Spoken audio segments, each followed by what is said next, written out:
नमस्कार डॉक्टर. नमस्कार, बोला. थोडा मला त्रास होतोय. माऊथ अल्सर झाला आहे. तर थोडं लालसर झालं आहे तोंड. त्यामुळे तुमच्याकडे आलो त्यासाठी. ओके, कधीपासून होतं असं? हे झाले 2-3 दिवस झाले. ओके, गिळायला त्रास होतोय का काही? हो, गिळायला पण त्रास होतो. थोडा अडकतं आहे ते. ओके, बर्निंग वगैरे काय, जळजळ वगैरे? जळजळ होतं ना डॉक्टर. हा करा. असा. ओके, हां ठीक. खूपच अल्सरपणा झाला आहे. ॲक्च्युली तुम्हाला माउथ अल्सर झाला आहे.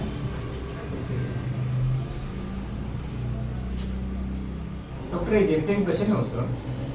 हे तुम्हाला ॲक्च्युली उन्हाळ्यात हे कॉमन झालं आहे. उन्हाळ्यात काय होतं, आपला वॉटर इंटेक कमी होतं, डिहायड्रेशन होतं, त्यामुळे जास्त करून होतं. आणि सर्वात महत्त्वाची गोष्ट म्हणजे ज्या लोकांमध्ये बी कॉम्प्लेक्स डेफिशियन्सी असते त्यामध्ये त्यांना वारंवार त्रास होतो. उन्हाळ्यामध्ये हा सगळाच होतो. उन्हाळ्यात आपल्याला कसं वॉटर इंटेक वाढवायची गरज असते आणि आपण तितकं पाणी पित नाही वगैरे, या गोष्टींमुळे बघायला मिळतो. आणि अल्सर्स बोलतात त्याला. जर आपण वेळेवर जर ट्रीट नाही केलं तर त्याचं कॉम्प्लिकेशन होऊ शकतं. हे सेम असेच रेडनेस आपल्या स्टमकमध्ये आतमध्ये पण अल्सरेशन होऊ शकतं, ब्लिडिंग होऊ शकतं. असं कधी कधी जीभ आपली लाल होते. तुमची आता जीभ पूर्ण लाल झाली आहे, थ्रोट लाल, रेडनेस झाला आहे.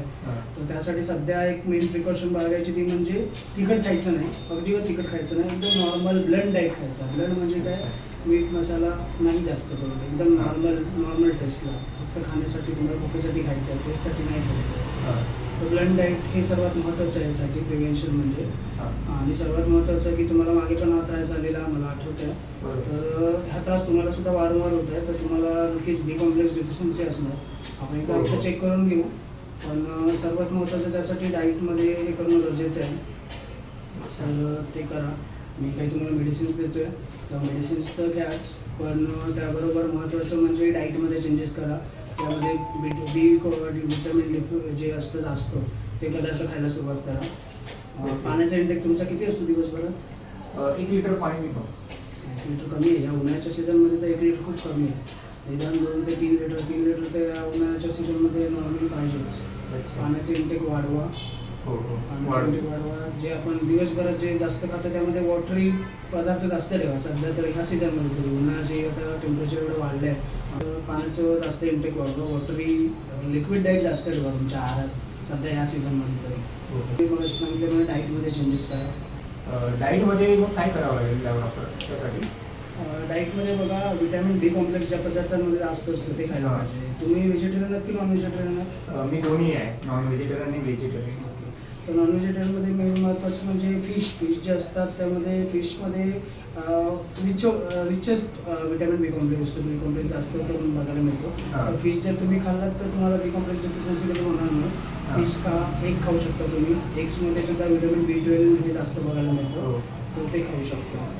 आणि व्हेजिटेरियन लोकांसाठी सर्वात महत्त्वाचं म्हणजे की पालेभाज्या पण जास्त न उकडता, जास्त त्या पण हे करता, जितका पालेभाज्या किंवा फ्रूट्स जे असतात ते कच्चे जितके खाल्ले जातील, जास्त त्याच्या प्रक्रिया न करता जे खाल्ले जातील, तर त्याच्यात जास्त विटॅमिन बी रिच भेटतं, विटॅमिन सी रिच असतं. तसेच लेमन, ऑरेंजेस, केळी, बनानास खाऊ शकता तुम्ही. त्यामध्ये सुद्धा विटॅमिन बी कॉम्प्लेक्सचं प्रमाण जास्त असतं. सर्वात महत्त्वाचं म्हणजे जे बी कॉम्प्लेक्स जे असतं ते वॉटर सोल्युबल विटॅमिन आहे, त्यामुळे ते वॉटरसोबतच घ्यायला पाहिजे तुम्ही, तर ते बॉडीमध्ये टिकून होतं. म्हणजे ते वॉटरमध्ये त्याचा साठा जो होतो तो वॉटरमध्ये असतो, वॉटर सोल्युबल असतो. जसं AD के हे फॅट सोल्युबल्स आहेत, ते फॅटसोबत घ्यायचे असतात. ड्राय अंशपोटी उपाशीपोटी घ्यायचे नसतात, ते ऑइली पदार्थांसोबत घ्यायचे असतात. तसं हे आपल्याला वॉटरमध्ये आपल्या पाणी बॉडीमध्ये वॉटरचा साठा जर आहे, वॉटर इंटेक आहे, तरच ते तुमच्या बॉडीमध्ये ऑब्झॉर्ब होणार, तर ते ॲब्झॉर्ब नाही होणार आणि तुम्हाला त्रास होणार. याची काळजी घ्या. नक्की काळजी घेईन. तुमचे जे डाईट जे मी सांगितलं आहात त्याप्रमाणे मी डाएट पाळेन. पाणी तुम्ही सांगितलं आहे, पाणी जास्त पित आहे. नक्की तुमचं ते फॉलो करेन मी. आणि आता मी एक मेडिसिन देतो, होमिओपॅथीचं मेडिसिन देतो, ते रेग्युलर घ्या 3 टाईम. ओके. आणि काही वाटलं तर मला फोन करा. नक्की. थोडंसं काय तुम्ही कधी पण मला कॉन्टॅक्ट करू शकता काही इश्यू असेल. Thank you doctor.